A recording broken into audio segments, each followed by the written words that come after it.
Commander sat in a metal chair inside a room. The walls had no windows, only one light hung from the ceiling, making everything look yellow and tired. Across from him sat a human woman with a recording device. Her name was Karen. She held a pen and paper, waiting for to speak. His mandibles twitched. He had fought in wars across 3 star systems. He had killed hundreds of enemies. He had commanded thousands of soldiers. But sitting here in this quiet room, his hands shook. Karen waited. She did not push him. She just waited. Finally began to speak. His voice was deep and rough, like metal scraping against stone. "I was not always like this," he said. "I was not always afraid to remember." Karen wrote something down. Looked at his hands. His blue skin had faded over the years. Battle scars crossed his palms and fingers. Some scars came from weapons. Other scars came from something worse, from guilt. "I grew up in the military," continued. "We were taught that we were the strongest. We were taught that we were better than all other species. My people believed this. We believed it with our whole hearts." He closed his eyes. Then the Galactic Council found Earth. They found humans. Karen did not interrupt. She only listened. "At first, we did not care about humans. We thought humans were like insects. Small, weak, soft. The Council said humans lived on a harsh planet, but that meant nothing to us. They came from a world with gravity 3 times stronger than Earth. We had survived things that would kill any human in seconds." Opened his eyes and looked at Karen. "I was commander of the 3rd Battalion. 1,000 soldiers served under my command. All of them were veterans. All of them had fought in the wars with the Coalition. We believed we were undefeatable." He paused. His mandibles clicked together, a nervous habit from his childhood. When the Council decided to expand into human space, they called it an expansion mission. They called it routine. They told us to take 3 colonies that humans had built near the outer ring. The humans had only been in space for 30 years. They had basic weapons, basic ships. We had technology that was 200 years ahead of them. Karen leaned forward slightly. "I told my officers that we would take those colonies in 1 week. I said we might not even need to fire our weapons. The humans would see the size of our fleet and surrender. I was so certain. I was so proud." His voice dropped lower. "I remember standing on the bridge of my command ship. I remember looking at the human settlements on the screens. The buildings were small and simple. The ships were old and slow. One of my officers laughed and said the humans had decorated their ships like toys." He stopped talking for a long moment. "That night I called a meeting with my senior officers. We were gathered in the war room. Maps of human territories covered the walls. We looked at their positions like we were looking at pieces on a game board." Stood up from his chair and walked to the wall. He stared at nothing. "One officer, a young captain named Thresh, asked if we should prepare for resistance. I told him no. I said the humans would not fight. They would see our power and they would bow." The other officers laughed. We all laughed. He returned to his chair and sat down slowly. "I was the commander. The responsibility was mine, but I did not feel responsible. I felt certain. Certainty is a dangerous feeling when it is wrong." Karen wrote more notes. "The Council sent us files about human biology. We studied them in our briefings. Humans were soft. They needed water and food constantly. They got tired. They needed sleep. They could not survive in low oxygen. They died easily from infection. Their bodies broke down. They were fragile." His mandibles clicked again.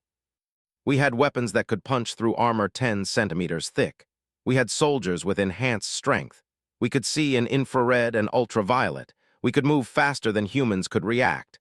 We could hear sounds humans could not even perceive. In every way, we were superior." He looked directly at Karen. "Do you understand? I was not just confident. I was right to be confident. By every logical measure, we were better. By every reasonable calculation, humans could not stop us." Karen did not answer. She only waited. "I sent word to the human colony commanders. I told them to surrender their settlements. I told them that if they fought, we would destroy them. I offered them a chance to leave alive. I thought I was being merciful." His voice cracked slightly. One of the human commanders sent a message back. His name was David. He said his people would not abandon their homes. He said they would defend what they had built. He said this with respect. He did not sound afraid. Closed his eyes again. "I thought he was foolish. I thought he did not understand the situation. I thought he was a dead man who did not know it yet. He opened his eyes. I was wrong, but I did not know it then. I would not learn the truth until the first shots were fired. I would not understand until it was too late. I would not see what humans really were until hundreds of my soldiers lay dead in the dust. Stopped speaking. His hands had begun to shake again. Karen wrote in her notebook. Then she spoke for the first time. When did you first realize that humans were different from what you expected? Looked at her for a long time before answering. The moment the first human weapon struck my shield, he said quietly. That was the moment my certainty died. That was the beginning of my real education. The light from above cast long shadows across space. In those shadows, Karen could see the weight of years of fighting. She could see the burden of terrible knowledge. She could see the face of a soldier who had learned what humans truly were, and the learning had broken something inside him that could never be fully repaired. Took a deep breath before continuing his story. Karen waited patiently, her pen ready. The first attack happened at the Meridian Outpost, began. It was the largest human settlement in the region.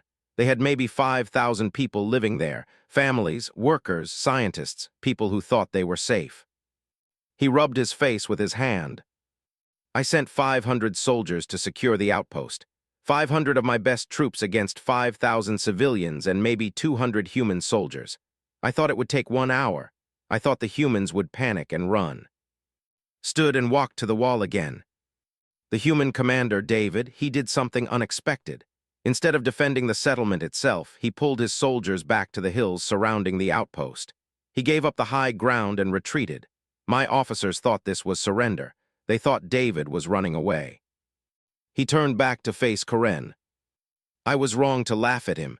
David was not running, he was preparing. Returned to his seat. My forces entered the settlement without resistance. The streets were empty. The buildings were quiet. My soldiers moved through it like hunters looking for prey. They found nothing but abandoned homes and empty streets. Karen made notes. Then the first explosion happened. One of my soldiers triggered a trap near the center of the settlement. It was not a complex trap. The humans had just placed explosives in buildings and connected them to simple pressure plates. A child could have avoided it, but the explosion was powerful enough to kill 3 of my soldiers instantly. His voice became harder. This changed everything.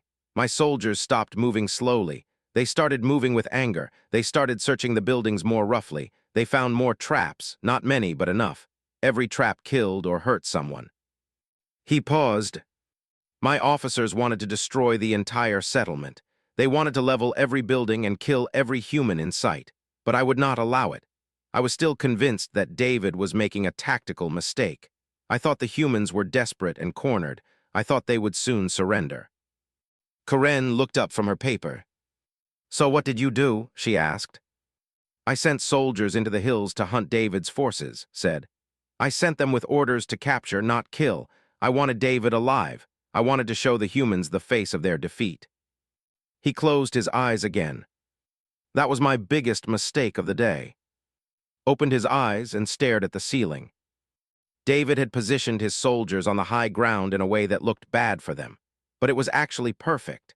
When my soldiers moved up the slopes, human fighters appeared above them and on their flanks. The humans had dug trenches and built defensive positions hidden by the rocks and trees. He brought his eyes back to Karen. My soldiers were caught in crossfire. They could not retreat because humans were behind them. They could not advance because humans were above them. They could not hide because humans could see them from multiple angles. His mandibles clicked rapidly. In the first 5 minutes, I lost 50 soldiers. Good soldiers, experienced soldiers, dead because I had underestimated a human commander. Karen continued writing. But the killing did not stop there. The humans attacked the settlement from behind while my main force was distracted in the hills. They used this tactic called a pincer movement. They trapped my soldiers from 2 directions at once. My soldiers had better armor. My soldiers had better weapons. My soldiers had better training. His voice dropped to barely above a whisper. But the humans had something else. They had desperation. They fought like they had nothing left to lose. They fought like defending their homes meant more than staying alive. He stood again and paced the small room. One human soldier, a woman, she had taken a wound to her leg. The wound was bad. I could see it from where I was observing the battle on my command screen. She was losing blood. Any sensible soldier would have withdrawn to get medical help. But she did not retreat. Instead, she moved forward. She placed herself in a position where she was exposed to our fire, but where she could protect 3 other human soldiers who were retreating. Stopped packing. My soldiers shot her multiple times. She fell to the ground. But those 3 soldiers, they escaped because of her. They lived because she chose to stand and die. Karen's pen paused on the paper. This made no sense to me then. It still makes sense now, but differently. At the time, I thought it was waste. I thought it was stupid. A good soldier protects herself and survives to fight another day. She had thrown her life away. Sat back down heavily. But David, he was watching the same battle. He saw what that woman did. He knew her sacrifice meant something, and he used it. He told his remaining soldiers that their comrade had died so they could live. He told them that every human who fell was proof that they had to keep fighting. He made her death matter. He looked directly at Karen. We won that battle. My soldiers cleared the hills. We killed or captured most of the human defenders. By all military standards, it was a victory. We achieved our objective. We took control of the Meridian outpost. His voice became bitter. But the cost, we lost 130 soldiers, killed or wounded so badly they could not fight anymore. The humans lost far more, but that was not the real loss. Karen waited for him to continue. The real loss was my certainty. In that single battle, the humans showed me that they fought differently than we did. They did not fight for victory. They fought for survival. They fought for each other. They fought for their homes. Leaned forward. When my soldiers retreated that night, they were angry. They were confused. They had won the battle, but they did not feel like winners. They had killed more humans than they had lost soldiers, but the math did not comfort them. He rubbed his face again. I filed a report to Council Command. I told them the humans were tougher than expected. I told them they used tactics we had not anticipated. I recommended sending more troops to the region. Paused. Command dismissed my report. They said I had destroyed a human settlement with 1/5 of my forces. They said I had proven their point. They said humans were weak and we would take all their colonies within months. His mandibles clicked slowly. Command was wrong. I was right to be worried. But I was also too proud to push back harder. I was too caught in my own pride to fight against their certainty the way I should have. Stared at his hands again.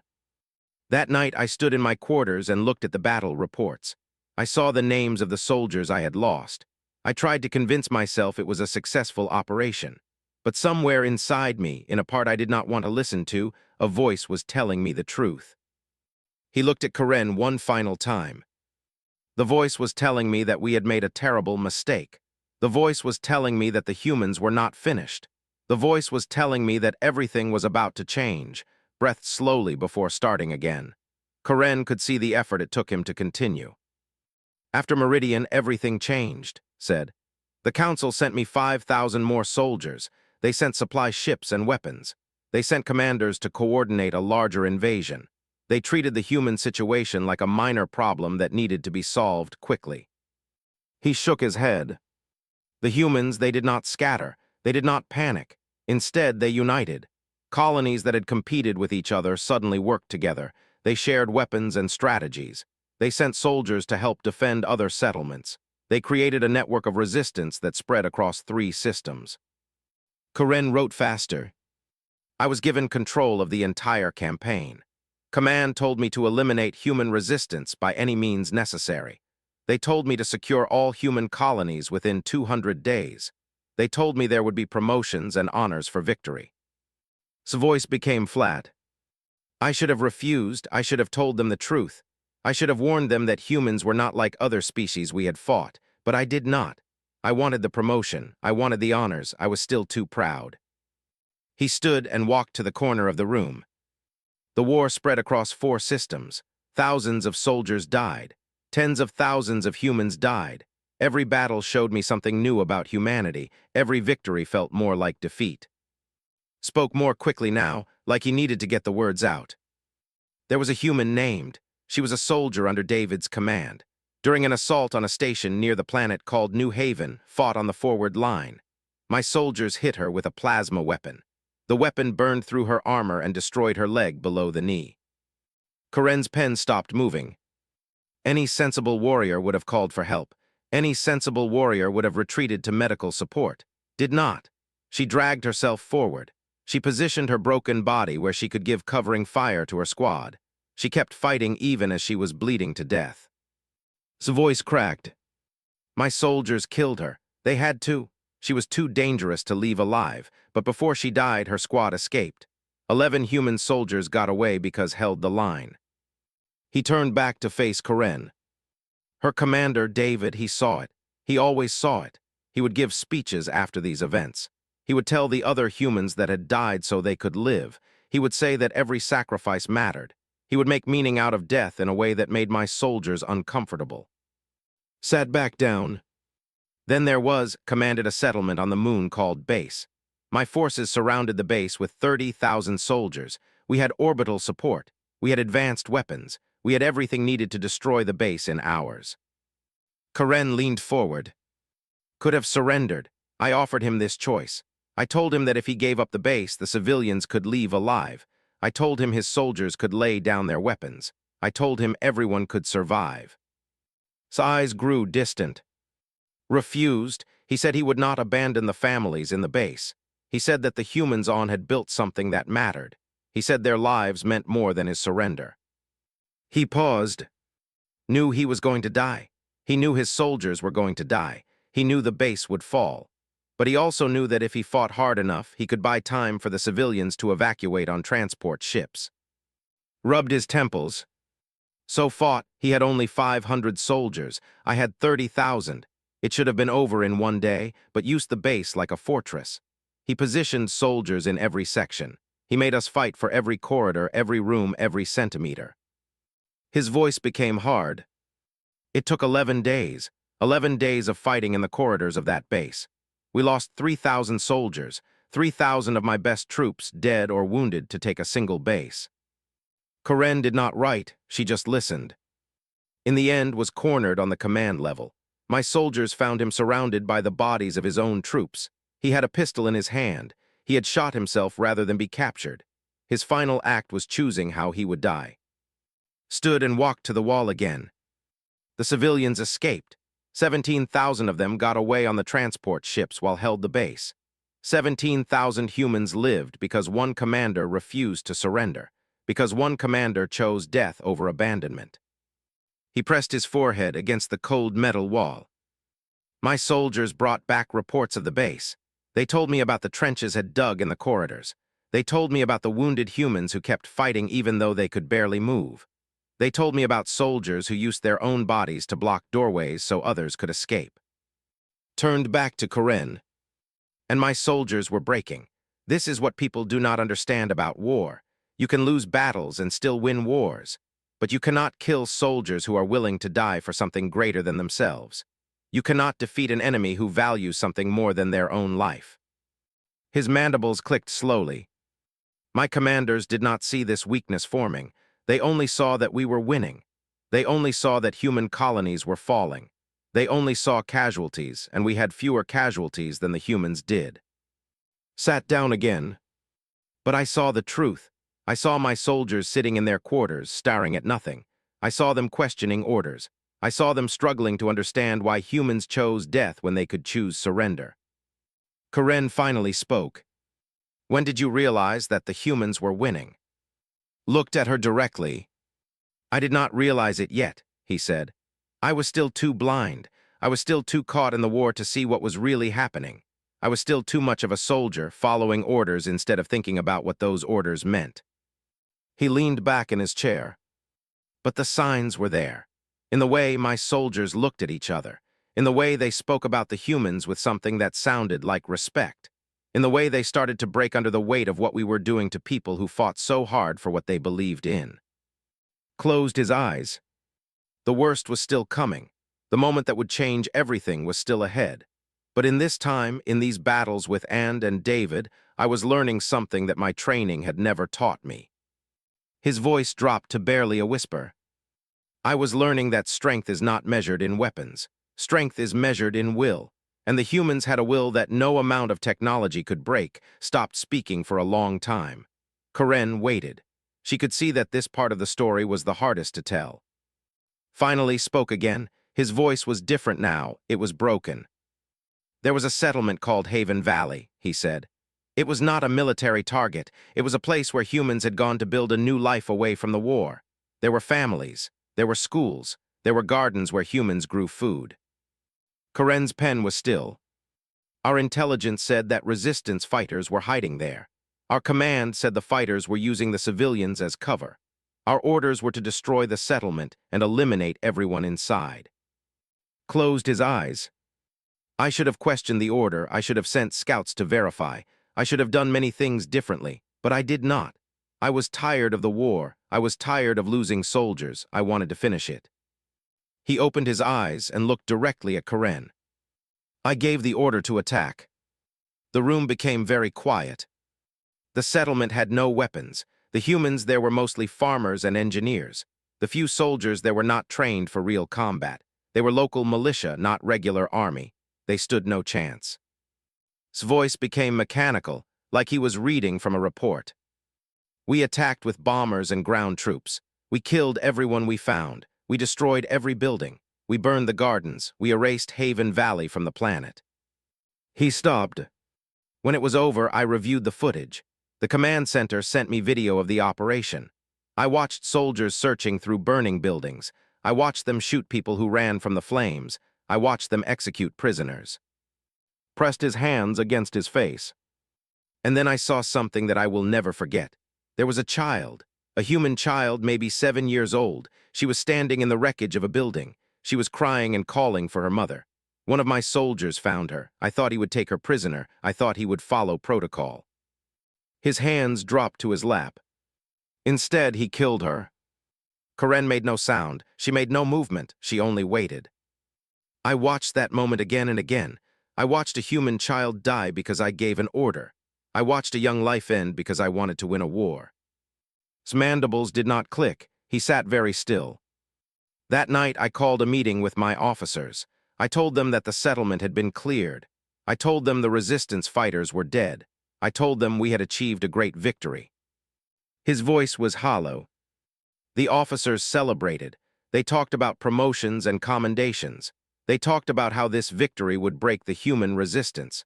They talked about how the humans would finally understand that they could not win. Stood and walked to the wall. He pressed his palm against it, and Karen could see it shaking. But I went to my quarters and I died inside. Not my body. My body kept breathing. My body kept working. My body kept giving orders. But something inside me, something that was essential to who I was, it died that night. He returned to his seat. I started having thoughts I had never had before. I started wondering if the humans I had killed were really my enemies. I started wondering if they had done anything to deserve death. I started wondering about the child. Looked at his hands. The resistance did not break. That was the worst part. After Haven Valley, the resistance grew. More humans joined. They fought harder. They fought with a fury that was terrible to witness. He raised his eyes to Karen. David sent a message to me. He said that he understood why I had done it. He said that he knew I was following orders. But he also said that understanding did not erase what had happened. He said that the humans would remember Haven Valley.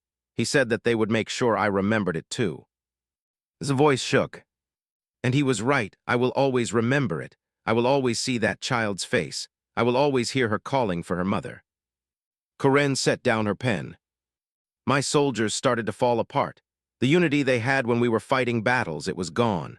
They started asking questions. They started refusing some orders. They started talking about what we had done at Haven Valley.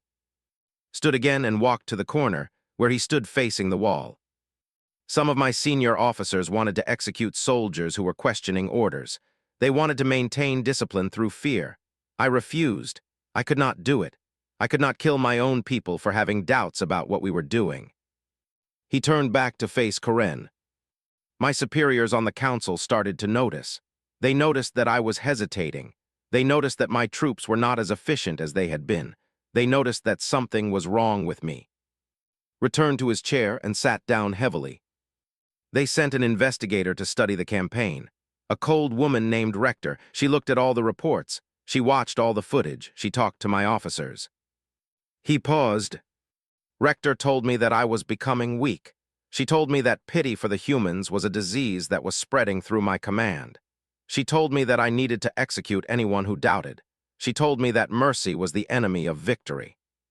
His voice became very quiet. She told me to attack the next human settlement without hesitation. She told me to kill everyone, soldiers and civilians. She told me that this was the only way to break the human spirit.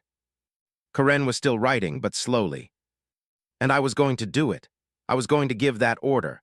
I was standing in my command center, looking at the location of the next settlement, ready to destroy another group of humans. Closed his eyes.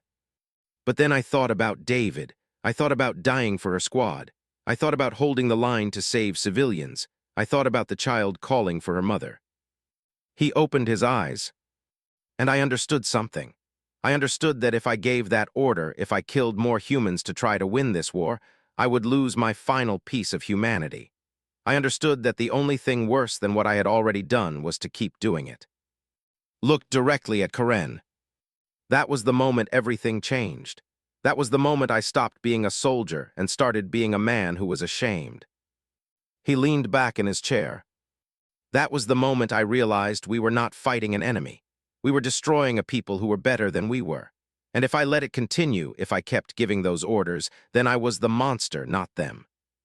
His voice was steady now, but empty. Rector asked me what I was thinking. I told her that the campaign was over. I told her that I was not going to attack the next settlement. I told her that I was requesting to be removed from command. Karen's pen stopped moving. She tried to force me to continue. She threatened me with court-martial. She threatened me with execution. She threatened me with everything the military could do to a soldier who disobeyed. His mandibles clicked once slowly. But I did not care anymore. Fear of punishment could not make me hurt more humans. Fear of death could not make me kill another child. I had faced my breaking point and I had broken. And in breaking, I had finally become free. Karen set down her pen and waited, stared at the floor of the room. The light above them hummed softly. "What happened after you refused to continue?" Karen asked gently. Looked up. Rector had me arrested. I was taken to a military detention facility and held there for 2 months. They investigated my campaign. They searched through every report and every action I had ordered. He rubbed his face. Some of what they found was bad. Some of what they found was terrible, but they also found something else. They found my requests for verification of intelligence before Haven Valley. They found my recommendations to use non-lethal tactics. They found evidence that I had been trying to limit casualties. Leaned back. This saved my life, but it did not save the other soldiers I had killed. It did not bring back the humans I had murdered. It did not change the fact that I had given the order to destroy an entire settlement. He paused. The council decided that I was not the main problem. They decided that I was a soldier who had been following orders from bad commanders. They blamed Rector and blamed the council's own demands for quick victory. They did not hold themselves responsible for what had been done. His voice became bitter. So they let me go. They discharged me from the military. They told me I could live out my life in peace. They thought they were being merciful. Karen made a note. But there was no peace for me. There was only the knowledge of what I had done. I left the military, but I could not leave my memories. I could not walk away from the faces of the dead. Stood and walked to the wall again. For 3 years I wandered through space. I moved from station to station. I took work as a security officer, as a weapons master, as anything that would let me survive. But I was not really living. I was just existing.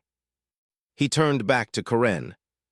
Then one day I heard that David was alive. The humans had not been defeated. The resistance had grown. The Galactic Council had finally agreed to negotiations with human representatives. His voice changed tone. I knew what I had to do. I knew that I could not hide from what I had done. I knew that I had to face the people I had hurt. Karen looked surprised. I went to the peace negotiations.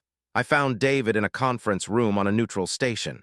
He was older now. He had scars from the war. He looked at me and he recognized me immediately. Sat down again. I told him everything. I told him about the orders I had given. I told him about the settlement I had destroyed. I told him about the child. I told him that I was ashamed and that there was no punishment that could make it right. He closed his eyes. David listened to everything I said. Then he told me something that changed my life. He told me that humans believed in redemption. He told me that even after everything I had done, there was a possibility for change. Opened his eyes. David offered me a choice. He said I could continue to hide and suffer alone, or I could work to help rebuild what I had destroyed. He said that real redemption was not found in punishment. Real redemption was found in action and change. Karen leaned forward slightly. I chose to help. I provided testimony to the Galactic Council about the military campaign. I told them the truth about what we had done. I told them about every mistake I had made.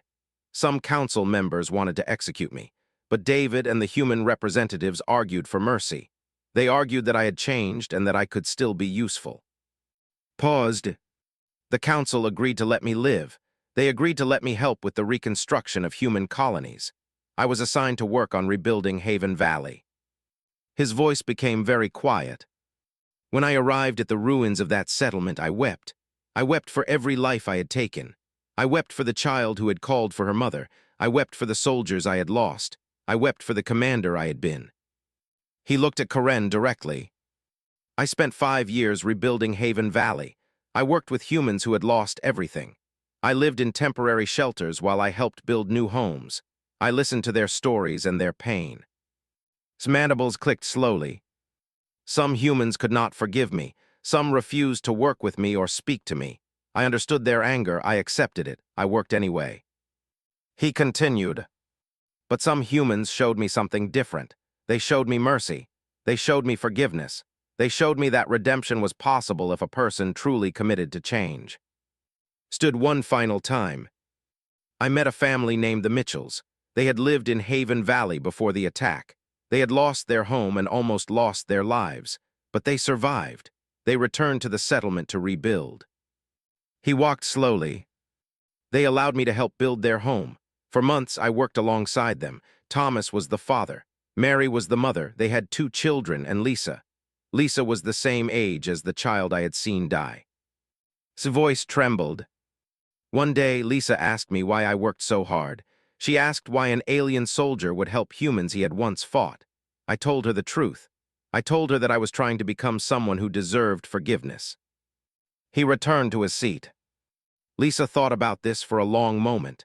Then she told me something that I still think about every single day. She said that maybe I was not trying to earn forgiveness. Maybe I was just trying to be good enough that the people I had hurt could see that I was not the monster they feared. His eyes held tears now. The Mitchells let me stay with them. For 5 years I lived in their home.